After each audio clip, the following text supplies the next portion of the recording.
நண்பர்களே வணக்கம்.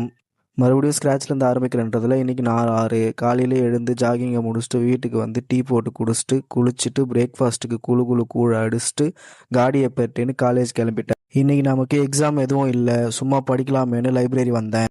லைப்ரரி வந்த கையோட மஜாவாக ஒரு இடத்த பிடிச்சி படிக்கலான்னு லேப்டாப்பை ஓப்பன் பண்ணேன். அப்புறம் பார்த்தா தான் தெரியுது எழுதுகோலை மறந்து வீட்டிலே வச்சுட்டு வந்துட்டேன்னு. எழுதுகோலை வாங்க போன இடத்துல மனமான ஒரு கோல்டு காஃபியை அடிச்சுட்டு வெற்றிகரமாக எழுதுகோலை வாங்கிட்டு படிக்க உக்காந்துட்டேன். நானும் படிக்கிறேன் போயிட்டே இருக்கு. முக்கி 3 மாடியூல் தான் முடித்தேன். நம்ம தனியாக இருக்கிறத தெரிஞ்சுட்டு நண்பர்களும் கம்பெனி கொடுக்க வந்துட்டாங்க. சரின்னு அவங்க கூட கொஞ்ச நேரம் படிக்க கொஞ்ச நேரம் கடலை போடன்னு மீதி மாடியூலை முடிச்சுட்டு பார்த்தா மாலை 5 மணி. படித்து நேரம் போனதே தெரியல.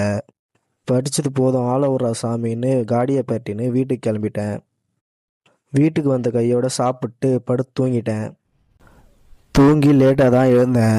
எழுந்து ஜிம் போக சோம்பேறித்தனத்தை மூட்டை கட்டி வச்சுட்டு ஜிம் கிளம்பிட்டேன். இன்றைக்கி நமக்கு ஷோல்டர் டே. அதுக்கு ஒரு 3 வேரியேஷன் போட்டு இன்றைக்கான ஒர்க் அவுட்டை முடிச்சுட்டு வீட்டுக்கு கிளம்பிட்டேன். அப்புறம் என்ன, மறக்காமல் ஒரு ஃபாலோவை தட்டிட்டு கன்சிஸ்டண்ட்டாக இருங்க. நாளைக்கு பார்க்கலாம். டாட்டா.